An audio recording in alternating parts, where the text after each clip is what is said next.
ನಮಸ್ಕಾರ ಆತ್ಮೀಯರೇ, media house ಕನ್ನಡಗೆ ಸ್ವಾಗತ. ಸಿದ್ದರಾಮಯ್ಯ ಸಿಎಂ ಸ್ಥಾನದಿಂದ ಕೆಳಗಿಳಿದು 2 ತಿಂಗಳಾಯಿತು. ಡಿಕೆಶಿ ಸಿಎಂ ಪಟ್ಟಕ್ಕೇರಿ 2 ತಿಂಗಳಾಗ್ತಾ ಬಂತು. ರಾಜ್ಯದಲ್ಲಿ ಈಗ ತಾನೇ ಹೊಸ ಸರ್ಕಾರ ರಚನೆಯಾಗಿದೆ. ಹೊಸ ಸಿಎಂ ಆಡಳಿತವೂ ಶುರುವಾಗಿದೆ. ಆದರೆ ಸಂಪುಟ ವಿಸ್ತರಣೆಯೇ ಆಗ್ತಾ ಇಲ್ಲ. ಮೇಲಿಂದ ಮೇಲೆ ದೆಹಲಿಗೆ ಹೋಗಿ ಬಂದ್ರು ದಿಲ್ಲಿ ನಾಯಕರು ಮನಸ್ಸು ಮಾಡ್ತಾ ಇಲ್ಲ. ಹೀಗಾಗಿ ಡಿಕೆಶಿ ಸರ್ಕಾರವೇ ಇನ್ನೂ ಸರಿಯಾಗಿ ಟೇಕ್ ಆಫ್ ಆಗಿಲ್ಲ. ಇಂಥ ಹೊತ್ತಲ್ಲಿ ಕಾಂಗ್ರೆಸ್ನಲ್ಲಿ ದೊಡ್ಡ ಸಂಚಲನ ಮೂಡಿಸೋ ಸುದ್ದಿಯೊಂದು ಹರಿದಾಡ್ತಾ ಇದೆ. ಕಾಂಗ್ರೆಸ್ನ ಮುಂದಿನ ಸಿಎಂ ಯಾರು ಅನ್ನೋ ಸುದ್ದಿ ಇಷ್ಟು ದಿನ ಗುಸುಗುಸು ಓಡಾಡ್ತಿತ್ತು. 2 ವರ್ಷದ ಸಿಎಂ ಆಗಿರೋ ಡಿಕೆಶಿ ಮತ್ತೆ ಪಕ್ಷ ಅಧಿಕಾರಕ್ಕೆ ಬಂದ್ರೆ ಆಗಲೂ ನಾನೇ ಸಿಎಂ ಆಗಬೇಕು ಅನ್ನೋ ಕನಸು ಕಾಣ್ತಿದ್ದಾರೆ. ಇಂಥ ಹೊತ್ತಲ್ಲೇ ಕಾಂಗ್ರೆಸ್ನ ಘಟಾನುಘಟಿ ನಾಯಕ ಸತೀಶ್ ಜಾರಕಿಹೊಳಿ ಹೆಸರು ಮುಂಚೂಣಿಗೆ ಬಂದಿದೆ. ಅದರಲ್ಲೂ ಜಾರಕಿಹೊಳಿ ಮಗಳೇ ಬಿಗ್ ಬಾಂಬ್ ಒಂದನ್ನ ಸಿಡಿಸಿದ್ದಾರೆ. ಇದು ಕಾಂಗ್ರೆಸ್ ಪಾಳೆಯದಲ್ಲಿ ಅಲ್ಲೋಲ ಕಲ್ಲೋಲ ಸೃಷ್ಟಿ ಮಾಡುವಂತೆ ಮಾಡಿದೆ. ಅದರಲ್ಲೂ ಡಿಕೆಶಿಗೆ ಇರೋ ತಲೆನೋವುಗಳ ಜೊತೆಗೆ ಹೊಸ ತಲೆನೋವೊಂದು ಶುರುವಾದಂತೆ ಕಾಣ್ತಾ ಇದೆ. ಹಾಗಾದ್ರೆ ಸತೀಶ್ ಜಾರಕಿಹೊಳಿ ಮಗಳು ಹೇಳಿದ್ದೇನು? ಇದಕ್ಕೆ ಜಾರಕಿಹೊಳಿ ತಲೆ ಆಡಿಸಿದ್ಯಾಕೆ? ಇದರ ಹಿಂದೆ ಸಿದ್ದರಾಮಯ್ಯ ಮಾಸ್ಟರ್ ಪ್ಲಾನ್ ಇದೆಯಾ? ಇದೆಲ್ಲದರ ಬಗ್ಗೆ ಇವತ್ತಿನ ವಿಡಿಯೋದಲ್ಲಿ ಹೇಳ್ತಾ ಹೋಗ್ತೀವಿ. ಅದಕ್ಕೂ ಮೊದಲು ನೀವಿನ್ನೂ ನಮ್ಮ ಚಾನೆಲ್ನ ಸಬ್ಸ್ಕ್ರೈಬ್ ಮಾಡಿಲ್ಲ ಅಂದ್ರೆ ಮಿಸ್ ಮಾಡಬೇಡಿ, ಈಗಲೇ ಸಬ್ಸ್ಕ್ರೈಬ್ ಮಾಡಿ. ಈ ವಿಡಿಯೋನ ಕೊನೆವರೆಗೂ ನೋಡಿ, ನಿಮ್ಮ ಅನಿಸಿಕೆಗಳನ್ನ ಕಾಮೆಂಟ್ ಮಾಡಿ. ಕಾಂಗ್ರೆಸ್ನಲ್ಲಿ ಮತ್ತೆ ಸಿಎಂ ಪಟ್ಟದ ಫೈಟ್. ಆತ್ಮೀಯರೇ, ಅದೇನೋ ಗೊತ್ತಿಲ್ಲ, ಕಾಂಗ್ರೆಸ್ ಸರ್ಕಾರ ಅಧಿಕಾರಕ್ಕೆ ಬಂದು 3 ವರ್ಷ ಆದ್ರೂ ಈ ಸಿಎಂ ಫೈಟ್ ಮಾತ್ರ ನಿಂತಿಲ್ಲ. ಮುಂದಿನ ಸಿಎಂ ಯಾರು ಅನ್ನೋ ಗುದ್ದಾಟ ನಡೀತಾನೆ ಇದೆ. 2023ರಲ್ಲಿ ಸಿದ್ದರಾಮಯ್ಯ ಸಿಎಂ ಆದ ದಿನದಿಂದಲೂ ಇದೇ ಚರ್ಚೆ ಶುರುವಾಗಿತ್ತು.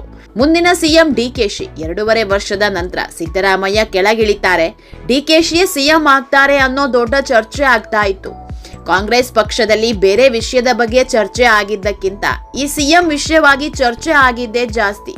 ಇನ್ನೇನು ಸಿಎಂ ಬದಲಾಗಿದ್ದಾಯ್ತು, ಡಿಕೆಶಿ ಪಟ್ಟಕ್ಕೇರಿದ್ದು ಮುಗಿತು ಅನ್ನೋ ಹೊತ್ತಲ್ಲಿ ಮತ್ತೆ ಮುಂದಿನ ಸಿಎಂ ಯಾರು ಅನ್ನೋ ಚರ್ಚೆ ಹುಟ್ಕೊಂಡಿದೆ.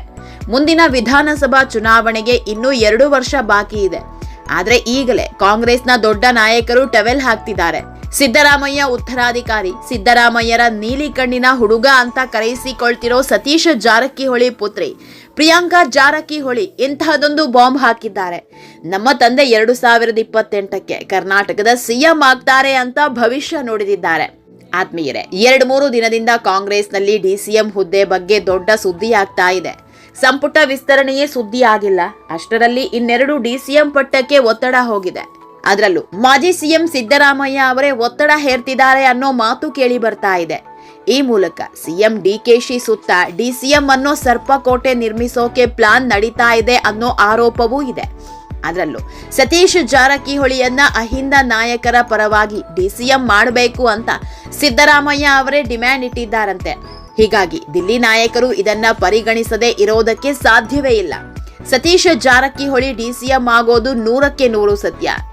ಯಾವಾಗ ಇಂತಹದೊಂದು ಸುದ್ದಿ ಹೊರಬಿತ್ತೋ ಇಂಥ ಹೊತ್ತಲ್ಲೇ ಮುಂದಿನ ಸಿಎಂ ಚರ್ಚೆಯೂ ಹುಟ್ಕೊಂಡಿದೆ.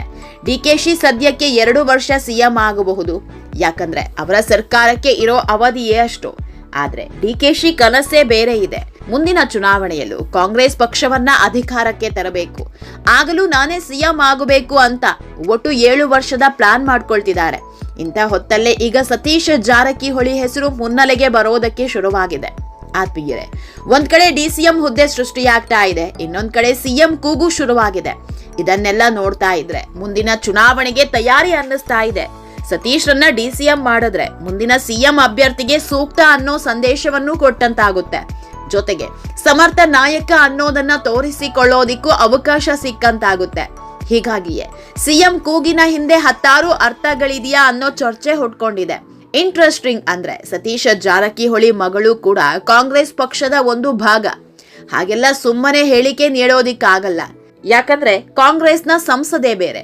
ಹೀಗಾಗಿ ಏನೇ ಹೇಳಿಕೆ ನೀಡಿದ್ರೂ ಒಂದು ತೂಕ ಇರುತ್ತೆ. ಮಗಳ ಸಿಎಂ ಹೇಳಿಕೆಗೆ ಸತೀಶ್ ಯಾವುದೇ ಚಕಾರೆತ್ತಿಲ್ಲ.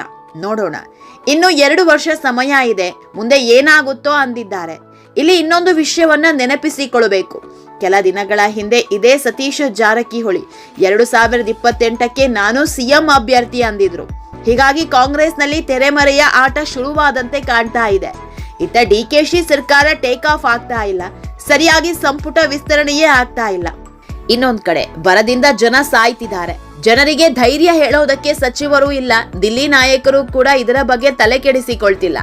ಹೀಗಾಗಿ ಡಿಕೆಶಿಗೆ ಇದೆಲ್ಲ ತಲೆನೋವಾಗ್ತಾ ಇರೋ ಹೊತ್ತಲ್ಲಿ ಮುಂದಿನ ಸಿಎಂ ಚರ್ಚೆ ಹುಟ್ಕೊಂಡಿರೋದು ಕೂಡ ಬಿಸಿ ತುಪ್ಪ ಆಗಿದೆ.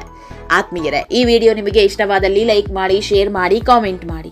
ಇನ್ನೂ ನಮ್ಮ ಚಾನೆಲ್ನ ಸಬ್ಸ್ಕ್ರೈಬ್ ಮಾಡಿಲ್ಲ ಅಂದ್ರೆ ಮಿಸ್ ಮಾಡಬೇಡಿ, ಈಗಲೇ ಸಬ್ಸ್ಕ್ರೈಬ್ ಮಾಡಿ.